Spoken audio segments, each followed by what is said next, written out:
మామూలుగా జైళ్ళకి ఇలాంటి సెలబ్రిటీ కేసులు వెళ్ళినప్పుడు ఏం జరుగుతుందంటే అక్కడున్న వార్డర్లంతా ఆ మధ్య ఒక జైల్లో ఉన్న మిత్రుడు చెప్పారు. ఒక కరప్షన్ కేసులో ఒక ఎంఆర్ఓ రాబోతున్నాడని తెలిసి ముందుగానే వార్డర్లంతా కూడా మనకి ఇన్కమ్ ఎవరెవరికి ఎంత ఇన్కమ్ వస్తుంది ఇతని ద్వారా అని లెక్కలేసుకున్నారంట. కానీ ఇతను వెళ్ళినాక ఎవరికి డబ్బులు ఇవ్వలేదు. ఇవ్వకపోయేసరికి అతన్ని టాయిలెట్లు చేతులతో కడిగిచ్చారని, చివరికి అతను ఆ అవమానం భరించలేక ఆత్మహత్య చేసుకున్నాడని నాకు ఒక ఖైదీ మిత్రుడు చెప్పాడు పెరోల్ మీద వచ్చినప్పుడు. ఇలాంటివి జైళ్ళలో చాలా జరుగుతుంటాయి. అంటే ఇటువంటి ఒక సెలబ్రిటీ, ఎందుకంటే ఇప్పుడు మధు అనే వ్యక్తి దాదాపు 100 నుంచి 300 కోట్లు, కరెక్ట్గా ఎవరికి ఫిగర్ తెలీదు. సో మొత్తానికి 100 కోట్ల పైన అయితే కలెక్ట్ చేశాడు. కాబట్టి ఇక్కడ పోలీసులు ఇతని దగ్గర ఆశిస్తారు, జైల్లో ఉండే వాళ్ళు కూడా, వాటర్లు కూడా ఆశిస్తారు ఖచ్చితంగా. ఎందుకంటే జైల్లో డబ్బు ఉంటే చాలా సౌకర్యాలు మనం పొందొచ్చు. పరపతి కంటే కూడా డబ్బు అక్కడ బాగా పనిచేస్తుంది. ఇది జైలుకు పోయి వచ్చిన వాళ్ళకి అందరికీ తెలుసు. సో ఆ రకంగా మధు ఒకవేళ డబ్బు లేకపోతే మాత్రం ఖచ్చితంగా అతన్ని వార్డర్లీ ఏదో ఒక రకంగా తాము కొట్టచ్చు, లేదా కొట్టించే అవకాశాలు కూడా ఉన్నాయి. ఎందుకంటే అక్కడ సీనియర్ ఖైదీలు ఉంటారు. వాళ్ళకి చెప్పేస్తే ఏదో ఒక సాగుతో అసలు ఏమి అవసరంలో ఏమి రాదు చూస్తున్నావు అని చెప్పి కూడా కొడతారు. ఏదో ఒక సాగుతో కొట్టే అవకాశాలు ఉన్నాయి. మరి నిజంగానే దాడి జరిగిందా, దాడి చేస్తే ఖైదీలే చేశారా, దీని వెనక మంగ్లీ హస్తం ఉందా అనేది అయితే బయటికి రాదు. కానీ అతని మీద దాడి జరిగిందని చెప్తున్నారు.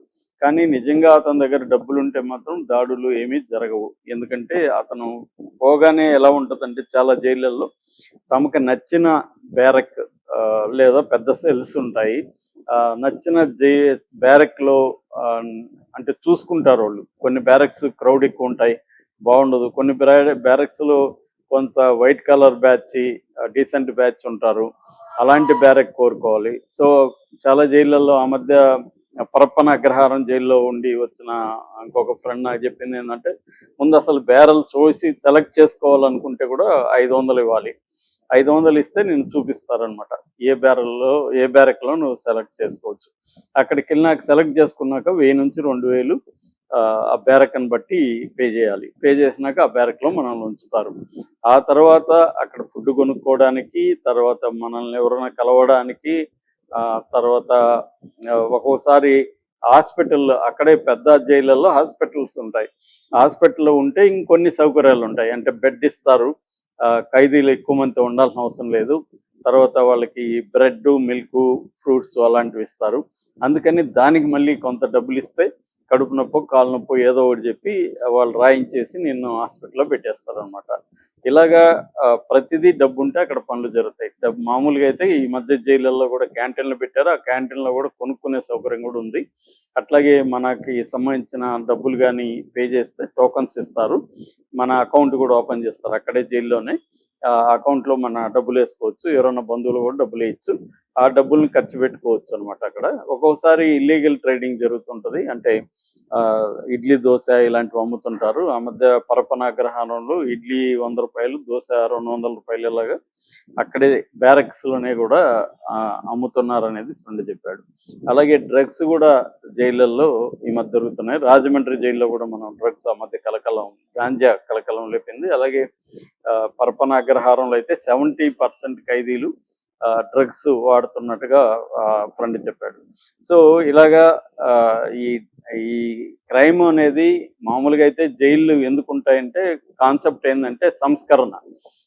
ఒక నేరం చేసిన ఖైదీ జైలుకి వెళ్ళి సంస్కరించబడి బయటికి రావాలనేది కాన్సెప్ట్. కానీ మన జైల్లో మరింత క్రైమ్లోకి వెళ్ళి మరింత క్రైమ్ నేర్చుకుని, అంటే ఒక క్రైమ్లో ఇంటర్మీడియట్ చదివి జైలుకి వెళ్తే డిగ్రీ చదివి బయటకు వచ్చినట్టుగా అనమాట.